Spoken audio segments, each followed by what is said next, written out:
네, 안녕하세요. 박도하입니다. 자, 오늘은 이 두산 에너빌리티 종목 같이 알아볼 거고요.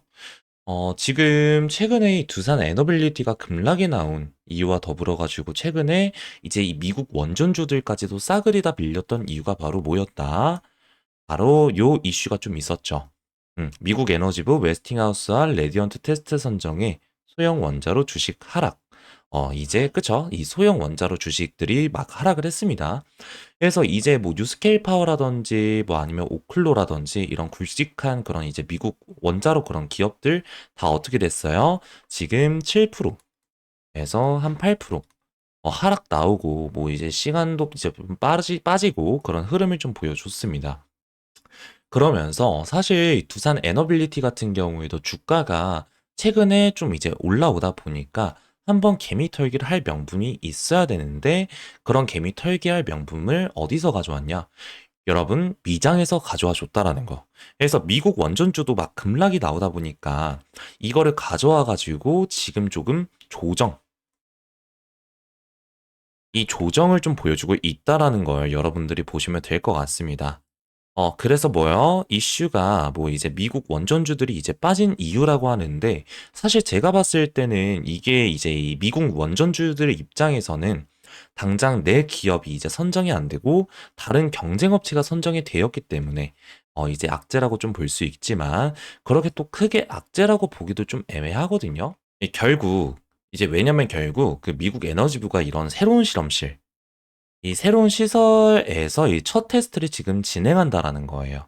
어떤 테스트? 이제 에너지부 같은 경우에는 이 이제 소형 원자로 실험 시연, 이제 시설에서 첫 테스트를 위한 조건부 선정 업체로 발표돼도 나타날 결과다라고 지금 써져 있는데, 사실상 이 미국의 소형 원자로 기술 개발을 가속하기 위해서 지금 설계가 되었다. 그래서 이 시설 같은 경우에는 20메가와트, 열 에너지 생산하는 연료 장착 원자료 시험을 테스트할 예정이며, 첫 실험 같은 경우에는 2026년, 그쵸? 여기 다 써져 있네요. 2026년 봄에 시작될 계획이다. 결국에는 지금 미국이 이렇게 이 원전 관련해가지고, 이제 기술이 또 빠르게 발전이 되면서 빠른 이런 기술들, 이런 것들을 좀 만들어 나가기 위해서 지금 업체 하나 선정을 해가지고 지금 진행을 하는 거거든요. 결국에는 뭐야? 이 원전 시장이 지금 조금 더 성장하고 있다, 커지고 있다라는 관점으로 우리가 볼 수밖에 없다라는 거예요. 그러니까 지금 당장 뭐 이런 것들 있죠. 이런 것들이 미국 주식 내부에서는 경쟁 업체의 선정으로 주가가 하락을 할 수는 있지만 국장 입장에서는 그렇게 나쁠 게 아니라는 거예요. 그렇죠? 여러분들 무슨 말인지 이해가 되실까요? 악재가 아니라는 거예요. 악재가 아니다. 그렇기 때문에 이슈 때문에 이제 두산 에너빌리티가 빠진 거는 엄청난 기회 구간으로 우리가 볼 수 있다라는 거예요, 여러분들. 아시겠죠? 그래서 이 타이밍, 이 기회에 있어서는 여러분들이 어떤 식으로 잡아가야 하는지 이 영상에서 한번 말씀을 드려보도록 할 테니까 구독과 좋아요, 한 번씩만 좀 부탁을 드리겠습니다. 사실 이 좋아요가 좀 많이 눌려야지만 노출성이 좀 높아지고 그만큼 주주분들이 영상을 보시고 도움이 되시리라 좀 생각을 해가지고 구독도 구독인데 좋아요 한 번씩만 좀 눌러주시면 감사하겠고 그리고 시간 나시는 분들은 댓글에 파이팅, 파이팅이라고 세 글자 남겨주시면 저는 응원의 메시지로 좀 받아들여서 더욱더 여러분들이 도움되실 만한 내용 준비해가지고 촬영할 수 있을 것 같으니까 댓글에 파이팅이라고 세 글자 부탁드리도록 하겠습니다. 그래서 한번 바로 영상을 시작해 보도록 할 건데, 자, 그래서 이 두산 에너빌리티 주가에 대해서, 이거 지금 조정이 도대체 언제 끝날 거냐? 언제 이렇게 이제 돌려나가는 흐름을 보여줄 거냐? 거기에 대해서 조금 많이 물어보시는데, 지금 이 두산 에너빌리티가 지금 현재 못 가는 이 딱 하나의 이유를 여러분들 알려드릴게요. 지금 왜 못 가는지 딱 하나의 이유가 있습니다. 뭔지 아실까요? 개인 투자자분들이 계속 사다 팔다 해서 이거는 그냥 지금 안 보내는 거예요. 사실 이유 없이 이런 계속 조정이 이런 계속 조정 없이 가는 상황이 되면 매물들이 속된 말로 여러분들 좀 더럽습니다. 더러운 매물이 이제 계속 껴버려요. 그렇기 때문에 이 개인들이 많이 붙으면 세력들은 언제나 이런 자리를 만든다는 거예요. 왜냐면 지금 이게 52주 신고가의 구간이기도 하고, 이런 음봉 캔들 고점에서 나오는 이런 마이너스 8% 넘는 그런 음봉 캔들이 딱 나왔을 때, 이런 고점 구간에선 사실상 굉장히 치명적입니다. 왜냐? 실현에 대한 비밀을 좀 만들어줘요. 그러니까, 넣어놔도, 얘네들 지금 고점이다. 라고 생각을 해가지고 지금 매도를 해야 되나 말아야 되나 이런 심리가 지금 또 커지기 때문에, 그죠? 또 이런 자리 같은 경우에는 기본적으로 대부분 다 이제 수익 구간에 나오는 그런 매도입니다. 그래서 이제 이런 자리 같은 경우에는, 지금 자리 같은 경우에는 이제 매도가 손실로 지키는 매도는 그렇게 또 많지 않을 거란 말이에요. 그렇기 때문에 이게 한번 매도 물량이 딱 터져버리면 쭉 나오는 거예요. 그래가지고 이제 그 애프터마켓에서 계속 빠지고 이런 흐름이 나오는 건데, 그렇기 때문에 지금의 조정은 뭐다? 굉장히 건강한 조정이다. 제가 아까도 말씀드렸듯이 매물이 좀 더러운 매물들이 못 낀다라고 했지 않아요? 그죠? 이런 고점에서 낀 더러운 매물들이 이런 음봉이 하나 세게 출현했을 때 뭐다? 쉽게 툭툭 튀어나온다. 몇 거래일만 이렇게 놀아주면 한 2주 정도, 2주만 이렇게 놀아줘도 이런 매물들이 어느 정도 정리가 된다라는 거예요. 무슨 말씀드리는지 아시겠죠? 그래서 지금 구간 같은 경우에는 그냥 안 보내는 거예요. 개인들이 많이 꼬였기 때문에. 그리고 지금 특히나 이 매매 잘 못하시는 분들, 잘 들으세요. 이 매매 지금 잘 못하시는 분들 같은 경우에는 이런 자리에서 들어오면 그냥 개작살 하는 구간입니다. 이 급등 때, 그죠? 급등 때 여러분들이 그냥 올라탔어. 내가 주식을 뭐 많이 하진 않았지만, 이거 두산에너빌리티 미쳤네? 내가 이런 자리에 올라탔네? 근데 올라타고 나서 지금 같은 자리 못 기다리면 계속 손실이에요. 결국 우리가 하락도 기다릴 수 있어야 되는 게 이 주식입니다. 주식. 그렇죠? 그러니까 사실 지금 같은 구간은 이렇게 올라오면서 언제 나오냐였지 무조건 한 번은 나와줘야 되는 그런 구간이기도 했어요. 이 조정 자체가. 그죠? 그래서 고점에서 물려 계신 분들은 어떻게든 견뎌야 된다. 그래야 여러분들이 그 나중에 여러분들이 뒷구간에 오는 그런 파동을 먹을 수가 있다라는 거예요. 이 뒷부분에서. 그죠? 그래서 오히려 뭐 지금 같은 자리에서 더 긴 그런 이제 음봉이 나온다라고 했을 때 오히려 더 기회가 될 수 있다라는 거예요, 여러분들. 아시겠죠? 그래서 이 두산에너빌리티 같은 경우에는 사실 너무 좋았어요. 이 기업이 올라가는 이유가 너무 명확하기도 했고, 뭐 모멘텀이 좋았고, 거기에 이 수급이라든지 뭐 아니면 뭐 재료라든지 이렇게 쫙 붙어지면서 어떻게 될까? 주가는 계속 올라왔는데 떨어질 명분이 사실 없었어요. 그 명분을 어디서 가져왔다? 위장해서 가져왔다. 그래서 미국 원전주들은요, 이 이슈 때문에 급락주니까 이걸 가져와서는 조정을 쭉 이제 줘버리고서 이런 패턴들을 지금 이어지게끔 하고 있다는 거예요. 그래서 언제까지 여러분들 이런 똑같은 속임수에 당할 거예요. 그죠? 너무 패턴 똑같아가지고 뭐 당하라고 해도 돈 주는데도 못 당하겠어. 근데 단지 그냥 그런 흐름입니다. 지금 그 조방원 그 조선방산 원전 쉬어가고 있죠. 이 쉬어가면서 또 이제 반도체라든지 어제 뭐 이제 바이오 섹터도 좀 올라왔고 뭐 2차 전지도 오늘 좀 반등을 보여줬고 뭐 이제 조방원이 이제 쉬어가면서 결국 이제 이 섹터의 순환이라고 하죠. 얘네 쪽이 또 올라오고 얘네가 또 쉬어갈 때 얘네가 올라오고. 그렇죠? 그래서 이런 순환의 흐름이 계속적으로 지속이 되고 있다 정도로만 여러분들이 보시면 될 것 같아요. 그래서 지금 두산 에너빌리티 조금 쉬어갈 때 다른 섹터들이 올라가고 다른 섹터들 올라가다가 조정 줄 때 또 이 두산 에너빌리티가 힘을 내서 올라갈 수 있다. 그렇죠? 그래서 결국 시장의 자금이 제한적이기 때문에 모든 종목들이 다 올라가면 좋겠긴 하겠지만 그러진 쉽지 않다라는 거. 그래서 오히려 이런 기간이 있어야 또 이제 얘가 또 이런 매물들이 어느 정도 좀 소화가 될 수 있다는 그런 관점으로 보실 수가 있겠죠. 그래서 기존에 보유하고 계신 분들 입장에서는 굳이 지금 자리에서도 뭐 여러분들이 딱히 매도하고 나갈 이유가 아직까지 없다라는 거. 지금 6만 원, 그리고 또 6만 원. 이 6만 원 가격 라인도 깨지도 않았어요. 그죠? 예, 조금 더 지켜보시면 될 것 같아요. 제가 봤을 땐. 그리고 올해 안에 주가가 최소 10만 원까지는 이 10만 원까지는 좀 이제 무리 없이 갈 것으로 좀 보이고 있는데 아마 7월 9일부터 이제 최고점이자 전고점인 이 7만 4,100원, 이 7만 4,100원 부근을 돌파하려는 움직임이 나올 거예요. 그렇게 생각하는 근거가 뭐냐? 구체적인 날짜, 금액들을 말할 수 있는 근거가 뭐냐? 지금 두산 에너빌리티 같은 경우에는 대형 호재들이 계속해서 나오고 있기 때문에 사실 이 호재보다는 좀 차트에 더 정확하게 이제 정확하게는 주포의 상한가 움직임을 봐야 되는 종목이에요. 호재가 많고 뭐 좋은 종목이라는 건 누구나 다 아니까 주가가 언제 쏠 것이냐 이게 중요해서 그런 건데 지금 두산 에너빌리티의 주포가 외인들이죠, 외인들. 지금 프로그램 매매를 하는 외인들인데 우리가 7월 8일 이 7월 8일에 이제 투자 경고 예고가 되어 있었어요. 되어 있어요. 이날을 기준으로 주가가 이 7만 1,000원을 이 7만 1,000원을 넘어가면 투자 경고를 받고 7만 1,000원을 넘어가지 않으면 없었던 일이 되는 건데 이 투자 경고를 받게 되면 신용 거래 제한부터 시작을 해가지고 위탁 증거금도 올라가고 주포가 이 프로그램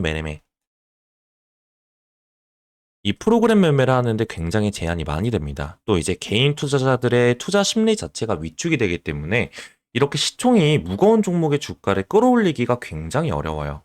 그래서 이 투자 경고를 받지 않는 선에서 주가를 조금 핸들링할 수밖에 없었던 건데 어쨌건 주가 핸들링을 좀 굉장히 잘 해놔가지고 우리가 이 투자 경고는 좀 피할 것 같고요. 이런 식으로 이제 쌍바닥을 조금 다지면서 이제 반등이 나오고 이 이제 9일부터는 전고점을 돌파하려는 움직임이 나오지 않을까 생각을 하고 있는데 그동안은 주가 흐름이 어떻게 갈 것이냐 예측의 영역이었다면 이제는 어떻게 흘러갈지 알고 있기 때문에 지금부터는 뭐다?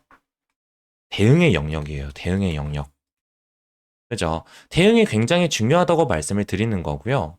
제가 앞에서 좀 잠깐 말씀을 드리긴 했지만 지금 주가 흐름 자체가 그동안 제가 영상에서 말씀드린 그대로 좀 흘러가고 있잖아요.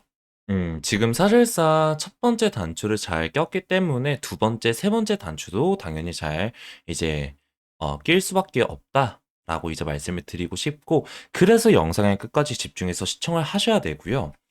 지금 22년도에 미국이 발표한 그 인플레이션 감축 법안 IRA 기억하시죠? 미국이 시작하니까 다른 나라도 다 따라가잖아요. 그래서 22년도부터 23년까지 2차 전지 이 2차 전지 이제 관련주들이 말도 안 되게 급등을 했었는데 미국이 이번에는 원전 확대 선언을 좀 하면서 대부분 국가들은 이 정책을 따라갈 수밖에 없어요. 엄청난 기회가 원전에 왔다라고 말씀을 드리는 거고요. 이제 우리나라 정부가 이 미국과 이제 대화를 시작하게 되면 정책이 됐건 뭐 협상안이 됐건 뭐 구체적인 무언가가 나오기 때문에 어찌됐든 간에 지금까지는 기대감에 의한 1차 상승이었고 그쵸? 이 대화 이후에는 구체적인 근거에 의한 2차 상승, 본격적인 상승이 나올 것이다 라는 거예요. 물론 이런 수주 계약들이 구체적인 근거가 아니란 소리냐 이렇게 이제 하실 수 있겠지만 이건 기업과 기업 간의 살덩이 같은 호재라면 이제부터는 원전 세계 1위인 이제 우리나라와 미국 그러니까 국가 간의 뼈대 같은 호재라서 더 강한 그리고 장기적인 상승 흐름이 나올 수밖에 없다라는 거예요. 지금 이 두산 에너빌리티가 지속적으로 좀 이 급등을 조금 하면서 그쵸? 이러한 이제 급등을 좀 하면서 이거를 팔아야 되나 아니면 더 들고 있어야 되나 고민들이 많으실 건데 제가 왜 두산 에너빌리티가 왜 10만 원까지 이제 10만 원까지 갈 수밖에 없는지 또 우리는 이런 주가 흐름에서 어떻게 이 대응을 조금 하셔야 될지에 대해서 이 영상 하나에 모든 걸 다 담았어요. 이 영상 하나만 끝까지 잘 보시면 졸업입니다. 졸업. 그래서 다른 두산 에너빌리티 영상들이나 뭐 레포트 자료집 이런 거 이제 안 보셔도 되니까 오늘 영상 무조건 집중해서 끝까지 보셔야 되고요. 그리고 제가 우리 구독자분들 이제 위해 가지고 좀 오늘도 두산 에너빌리티 영상 열심히 찍고 있으니까 구독자분들도 저를 위해서 다들 구독과 좋아요, 그리고 응원의 댓글까지 꼭 달아주세요. 파이팅! 아까 제가 말씀드리긴 했는데, 파이팅이라고 세 글자 남겨주시면 감사하겠고요. 저는 사실 영상 촬영하고 뭐 자료도 준비하는데 정말 하루 종일 걸리지만, 구독, 좋아요, 응원의 댓글 몇 초면 하실 수 있는 거니까 꼭 해주시면 감사하겠습니다. 자, 그래서 다시 돌아와서 지금 두산 에너빌리티의 주가가 이 10만 원, 이 10만 원까지 이제 갈 수밖에 없는 이제 그 첫 번째 이유는 아직까지도 저평가되어 있기 때문이에요. 최근에 주가가 많이 올라왔다라고 할 수 있지만 가격이 지금 높아 보이지만 지금 시총 자체가 약 42주 정도 됩니다. 두산에너빌리티가 코스피에 있으니까 시가총액이 엄청난 것처럼 이제 보이는 거지. 경쟁사 대비 굉장히 낮은 주가라는 거를 인지를 하셔야 돼요. 주가가 아직도 더 성장할 수 있는 위치에 있다라고 보시면 되겠고, 이 두산에너빌리티 같은 경우에는 가스터빈, 이 가스터빈의 설계부터 제조, 정비, 뭐 모든 과정을 이제 독자적으로 조금 이제 기술을 수행할 수 있는 전 세계에 5개밖에 없는 기업인데, 우선 경쟁사들 시총을 조금 보게 되면 미국의 지 같은 경우에는 403조, 403조, 독일의 이제 지멘스 같은 경우에는 267조, 그리고 일본의 이제 히타치 같은 경우에는 187조, 미쓰비시 같은 경우에 111조예요. 이제 가스터빈을 만드는 모든 기업들은 시총이 최소 100조가 넘어가는데 이 두산 에너빌리티 시총은 고작 42조. 42조밖에 안 돼요. 경쟁사 대비 적게는 3배 가까이 많게는 10배 가까이 저평가가 되어 있다. 바꿔 말하면 최소 3배에서 10배까지 성장할 수밖에 없다라는 거예요. 그렇죠. 지금 또 상황이 어떻냐면 지금 미국이 이 원전을 4배나 더 확대하겠다라고 하고 있었죠. 하고 있죠. 지금 미국이 가지고 있는 원전이 94기예요. 94기. 쉽게 이제 100기라고 치고 계산하기 쉽게 이걸 4배로 늘리면 400기. 400기가 되니까 앞으로 이 300기를 더 짓겠다라는 건데 이 중에서 100기를 두산 에너빌리티가 진행할 걸로 보입니다. 물론 정부가 미국과의 협상을 통해 가지고 더 많은 계약을 따을 수 있고 굳이 이게 아니더라도 다른 프로젝트에서 다른 계약을 따을 수도 있는 건데 그런 거 포함 안 하고 딱 100기 이 100기만 이 나머지 100기만 진행을 한다라고 했을 때 예상 매출이 20조예요. 20조. 이제 대략 그 한 번에 20조 매출을 올리는 기업인데 시총은 40조? 말이 안 되는 거죠. 그렇기 때문에 주가가 최소 10만 원까지 갈 수밖에 없다라는 거예요. 계속해서 두산 에너빌리티의 이제 주가가 10만 원까지 갈 수밖에 없는 두 번째 이유는 LNG. 이 LNG 프로젝트 때문이거든요. 이 트럼프가 가장 공들여서 진행하고 있는 프로젝트가 두 개가 있죠. 하나는 이 원전 프로젝트, 다른 하나는 LNG 프로젝트인데 공교롭게도 이 두산 에너빌리티가 원전과 이 LNG 테마에 모두 포함이 됩니다. 다들 아시다시피 미국 같은 경우에는 이 LNG 수출을 관세 협상 카드로 쓰면서 좀 세계적으로 미국산 LNG 구매량이 급증을 했어요. 급증. 그래서 대만 같은 경우에는 수입량을 3배나 확대를 했고 유럽 국가들도 러시아 가스 대신에 미국산 LNG를 쓰기 시작을 했습니다. 우리나라도 마찬가지예요. 새 정부가 들어서면 미국산 LNG 구매량을 늘릴 가능성이 큰 상황이다 보니까 미국의 에너지 수출량은 계속해서 증가를 하고 있고 그리고 28년도에는 2배 수준으로 증가할 것이다 라는 전망이 나왔는데 최근에는 러시아산 석유라든지 천연가스, 뭐 우라늄 같은 것들 있잖아요. 이런 것들을 구입하는 나라한테는 500%의 관세를 받겠다. 러시아 거 쓰지 말고 미국 거만 써라. 협박에 가까운 법안까지 발의가 되면서 지금 미국산 LNG 비중이 더 늘어날 수밖에 없고 자연스럽게 이 LNG 발전소죠. 인프라 또한 증가를 하게 될 텐데 이게 뭐가 두산 에너빌리티랑 뭔 상관이냐? LNG 발전소에도 가스터빈이 들어가요. 발전소 하나를 만드는데 10만 원이 들어간다라고 한다면 그 중에서 5만 원이 가스터빈을 사는 데 쓰여요. 그만큼 가스터빈이 핵심 중에 핵심이라는 얘긴데 주형 발전소에는 이 2개에서 3개의 가스터빈이 들어가고요. 대형 발전소에는 3개에서 5개의 가스터빈이 들어갑니다. 제가 앞에서도 말씀드렸지만 이 가스터빈 만들 수 있는 기업이 전 세계에서 5개. 그 중에서도 하나가 두산 에너빌리티라서 이 두산 에너빌리티라서 LNG 시장에서도 굉장히 큰 매출을 올릴 수밖에 없다라는 거고요. 두산 에너빌리티가 단순히 원전 테마에만 엮이는 테마주가 아니라 미국이 주도하는 원전과 이 LNG 프로젝트에 모두 참여를 하는 시장을 이제 주도하는 주도주다라고 이제 말씀을 드리는 거고 그렇기 때문에 주가가 10만 원까지 갈 수밖에 없고 시총도 주가도 저평가되어 있는 지금 우리는 매수를 고려해 볼 만한 좋은 시점이다라고 이제 말씀을 드리면서 영상을 마무리 지으려고 하는데 사실상 이 두산에너빌리티 지금 조정세가 조금 있다 보니까 어제 조정 흐름이 조금 보이고 있다 보니까 많은 분들이 이게 고점이 마지막인가 끝인가라고 하시는 분들이 정말 많더라고요. 그래서 조금 영상으로나마 제가 말씀드리고 싶은 부분들을 조금 남겨봤습니다. 일단 영상 여기서 마무리 짓고요.